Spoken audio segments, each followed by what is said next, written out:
பொதுவாக கல்லீரல் பாதிக்கப்பட்டவர்களுக்கு மண்ணீரலும் உறுதியாக பாதிக்கப்படுகிறது. இது எங்களுடைய அனுபவம்.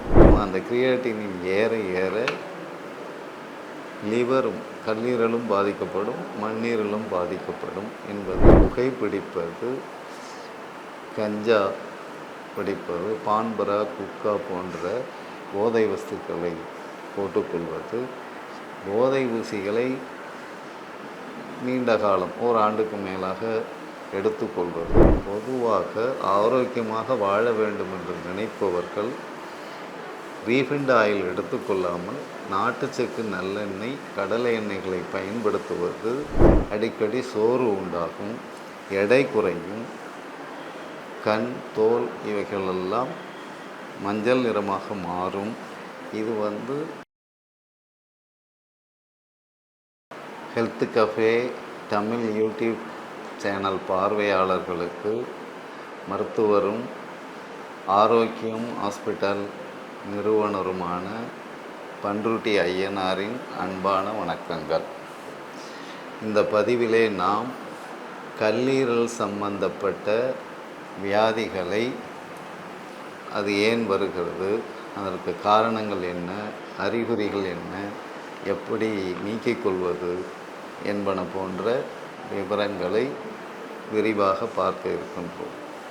பொதுவாக கல்லீரல் நோய்கள் ஃபேட்டி லிவர், லிவர் சிரோசிஸ் என்று 2 வகையிலே அதிகமாக சொல்வார்கள்.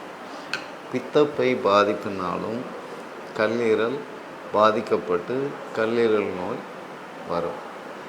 பொதுவாக கல்லீரல் பாதிக்கப்பட்டவர்களுக்கு மண்ணீரலும் உறுதியாக பாதிக்கப்படுகிறது. இது எங்களுடைய அனுபவம். கல்லீரல் நோயால் பாதிக்கப்பட்டவர்கள் சிறிது காலம் கடந்த பிறகு அவர்கள் ஆங்கில மருத்துவத்திலும் கண்டுபிடிக்கிறார்கள் மண்ணீரலும் பாதிக்கப்பட்டிருக்கிறது என்று. எனவே கல்லீரல் பாதிக்கப்பட்டவர்களுக்கு ஒரு சேர மண்ணீரலுக்கும் வைத்தியம் பார்த்தால் அவர்கள் விரைவாக குணமடைவார்கள். சரி, நமது உடலை சமநிலைப்படுத்துவதற்கு நமது உடம்பிலே பல சுரப்பிகள், சுரப்பு நீர்களை, என்சைம்களை சுரக்கின்றன.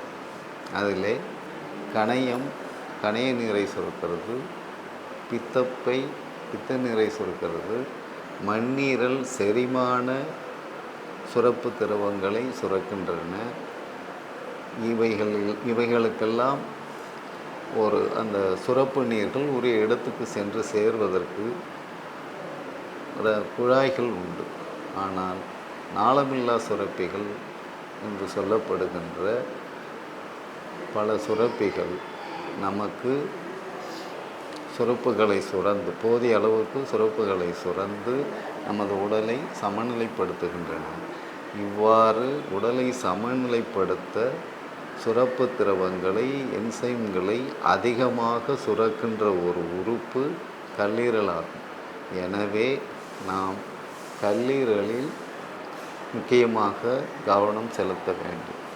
சரி, கல்லீரலில் liver cirrhosis, gall bladder affected, fatty liver, அப்புறம் ஸ்ப்ளீன் பாதிக்கப்படுவதால், மண்ணீரல் பாதிக்கப்படுவதாலும் கல்லீரல் பாதிக்கப்படும். சிறுநீரக பாதிப்பு உள்ளவர்களுக்கும் கண்டிப்பாக நீண்ட காலமாக அந்த கிரியேட்டினின் ஏற ஏற லிவரும் கல்லீரலும் பாதிக்கப்படும், மண்ணீரலும் பாதிக்கப்படும் என்பதை இங்கே நான் நினைவுபடுத்த விரும்புகிறேன்.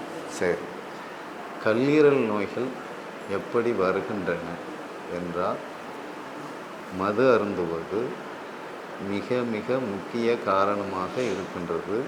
மது அருந்துவது, புகைப்பிடிப்பது, கஞ்சா பிடிப்பது, பான்பரா, குட்கா போன்ற போதை வஸ்துக்களை போட்டுக்கொள்வது, போதை ஊசிகளை நீண்ட காலம் ஓராண்டுக்கு மேலாக எடுத்துக்கொள்வது, இதனாலும் கல்லீரல் பாதிப்படைந்து கல்லீரல் நோய்கள் வருகின்றன.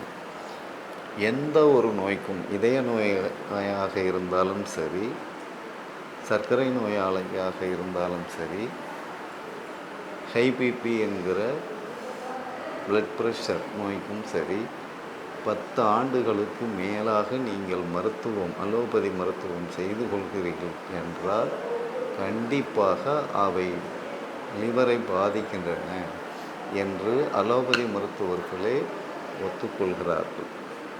பேராசிட்டமாலே அதிகமாக எடுத்துக்காதீங்க, அதை எடுத்துக்கினாலே லிவரை பாதிக்குதுன்னு இப்போ அவங்களே சொல்ல ஆரம்பிச்சிட்டாங்க. இவைகள் சரி. இதில் திரும்பவும் நோய் வராதவர்களுக்கு சொல்வது என்னவென்றால், கண்டிப்பாக புகை பிடிப்பதையும் மது அருந்துவதையும் பான்பரா, குட்கா, கஞ்சா போன்ற பொருட்களை பயன்படுத்துவதையும் போதை ஊசி பயன்படுத்துவதையும்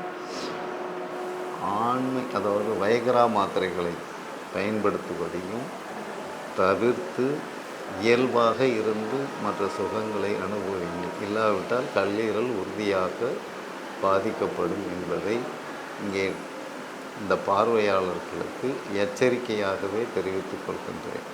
சரி, கல்லீரல் பாதிப்பு என்பது வராமல் தடுத்துக்கொள்வது, வருவதற்குமான வழிமுறைகளை இப்பொழுது நான் சொல்கிறேன். ஃப்ரைடு ஃபுட்ஸ் என்கிறது சாப்பிடுவது, ப்ரிசர்வேட்டிவ் கலந்த பாக்கெட்டில் அடைக்கப்பட்ட பழச்சாறு வகைகளை சாப்பிடுவது, குளிர்பானங்களை சாப்பிடுவது, பேக்கரி ஐட்டங்களை சாப்பிடுவது, சுவிஸ்டாலிலே செய்யப்படுகின்ற பாம் ஆயில் போட்டு செய்யப்படுகின்ற ரீஃபைண்ட் ஆயிலில் மீண்டும் மீண்டும் கொதிக்க விட்டு பொரித்து எடுக்கப்படுகின்ற கார வகைகளை எடுத்துக்கொள்வது, இவைகள் எல்லாமும் நம்முடைய லிவர் கெட்டுப்போவதற்கு காரணங்கள் தான். பொதுவாக ஆரோக்கியமாக வாழ வேண்டும் என்று நினைப்பவர்கள் ரீஃபைண்ட் ஆயில் எடுத்துக்கொள்ளாமல் நாட்டுச்சக்கு, நல்லெண்ணெய், கடலை எண்ணெய்களை பயன்படுத்துவது உடல் ஆரோக்கியத்திற்கு மிக்க நன்மை பயக்கக்கூடியதாகும். நீங்கள் ரீஃபைண்ட் ஆயில் பாக்கெட்லேயே பார்த்தீங்கன்னா இது உடலுக்கு நல்லதல்ல, அதில் பெட்ரோலியம் கலந்துருக்குது அப்படின்றது சின்ன சின்ன எழுத்துக்களை போட்டிருப்பாங்க. நம்ம சின்ன எழுத்துக்கள்லாம் பார்க்கறதில்ல. அது சுத்திகரிக்கப்பட்ட எண்ணெய் என்ற ஒரு மாய பிம்பத்திலே சிக்கொண்டு அதனை சாப்பிட்டு நாம் நமது உடம்பை கெடுத்து கொள்கிறோம். இனிப்பு தேவைப்பட்டால் வெள்ளை சர்க்கரை எடுத்துக்கொள்ளாமல் நாட்டு சர்க்கரை எடுத்துக்கொள்ளுங்கள். சர்க்கரை வியாதி இல்லாதவர்கள் நாட்டு சர்க்கரை எடுத்துக்கொள்ளுங்கள், இல்லாவிட்டால் கருப்பட்டி எடுத்துக்கொள்ளுங்கள்.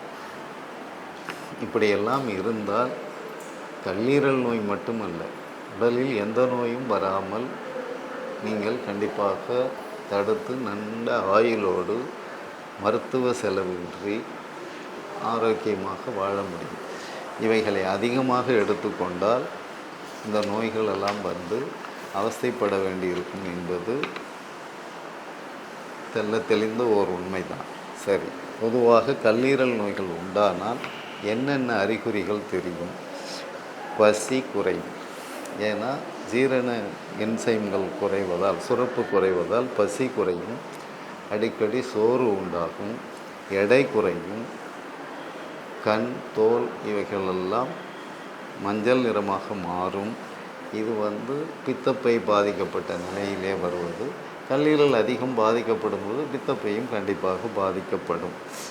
வயிற்றில் நீர் தேங்குதல், கால்கள் வீங்குதல், வாந்தி, மயக்கம், வலது மேல் வயிற்று பகுதியில் வலி, உடலிலே ஒரு கனத்த உணர்வு, எண்ணெய் கொழுப்பு உணவுக்கு பிறகு, அதாவது கல்லீரல் நோய்கள் வந்தவர்கள் எண்ணெயில் பொரிக்கப்பட்ட உணவுகளையும் கொழுப்பு உணவுகளையும் கண்டிப்பாக தவிர்க்க வேண்டும். அவைகளை எடுத்துக்கொண்டால் உருவாகிற வயிற்று உப்பசம், பித்தக்கற்கள் உருவாவது, ஹை பிபி, இரத்த வெள்ளணுக்கள் குறைவது, காயம்பட்டால் இரத்தம் விரைவில் உறையாமல் அதிக இரத்தம் வெளியேறுவது, இரத்த சிவப்பணுக்கள் குறைவது, இரத்த சர்க்கரை சீரற்ற நிலையில் இருப்பது, மலச்சிக்கல் அல்லது வயிற்றுப்போக்கு ஏற்படுவது, இவைகளெல்லாம் கல்லீரல் நோய் இருப்பதற்கான அறிகுறிகள் ஆகும்.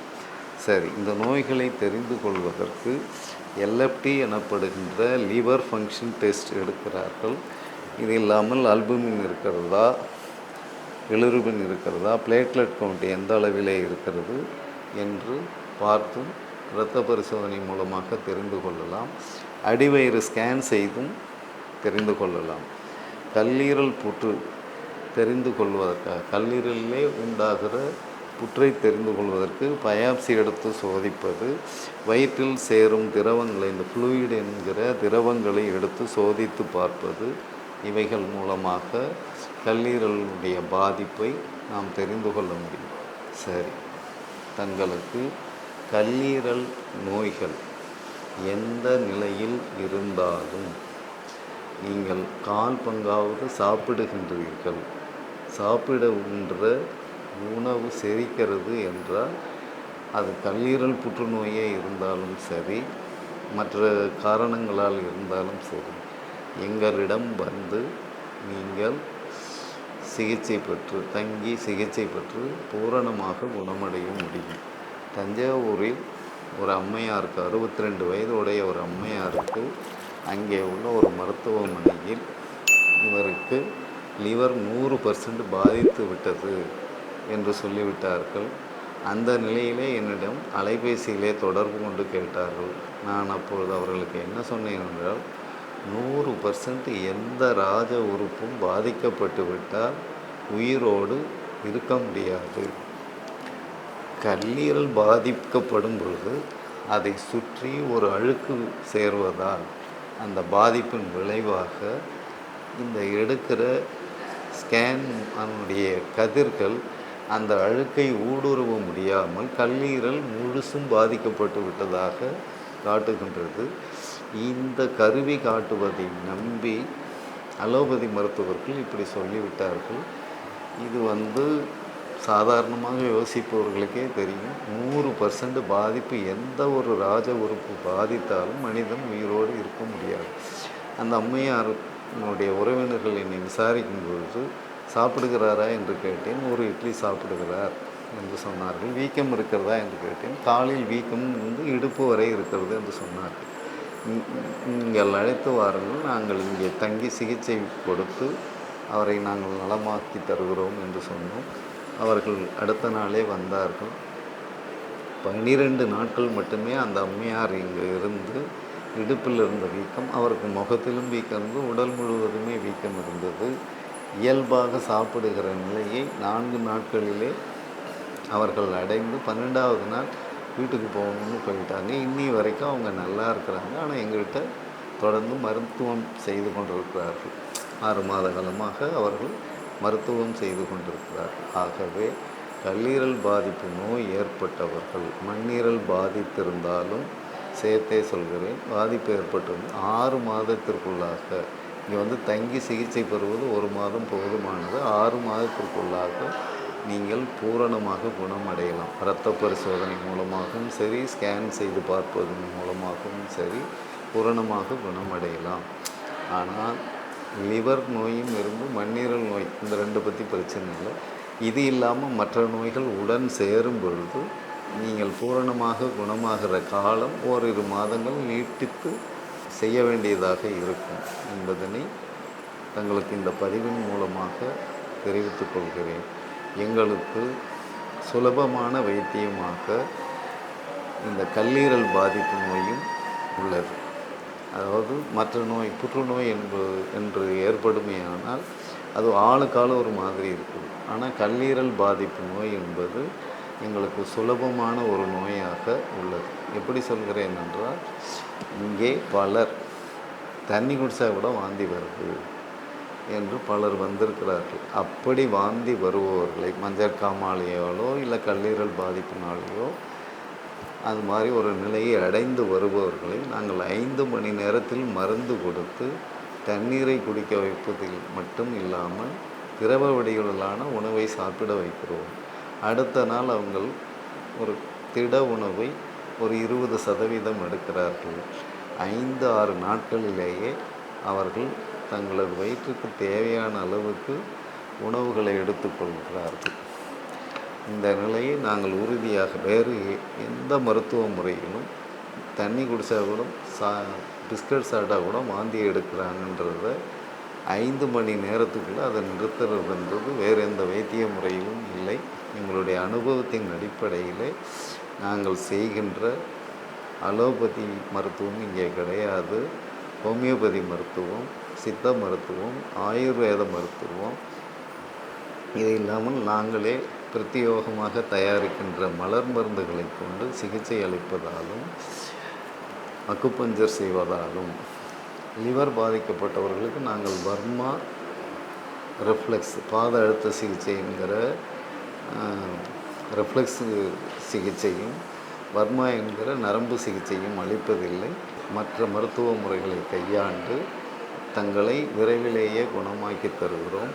எனவே இந்த பதிவை பார்த்து கொண்டிருக்கின்ற பார்வையாளர்கள் கல்லீரல் சம்பந்தப்பட்ட எந்த நோயாக இருந்தாலும் எங்களிடம் நம்பிக்கையோடு வந்து சிகிச்சை பெற்று பூரணமாக நலமாகி நீண்ட ஆயுளோடு வாழலாம் என்பதை உங்களுக்கு உத்தரவாதமாக தெரிவித்து கொண்டு எனது வணக்கத்தை தெரிவித்துக் கொள்கிறேன். நன்றி, வணக்கம். இந்த வீடியோ உங்களுக்கு பிடிச்சிருந்தா லைக் பண்ணுங்க, ஷேர் பண்ணுங்க, கமெண்ட் பண்ணுங்க. மறக்காம ஹெல்த் கஃபே தமிழ் சேனலை சப்ஸ்கிரைப் பண்ணிட்டு பெல் பட்டனை கிளிக் பண்ணிடுங்க.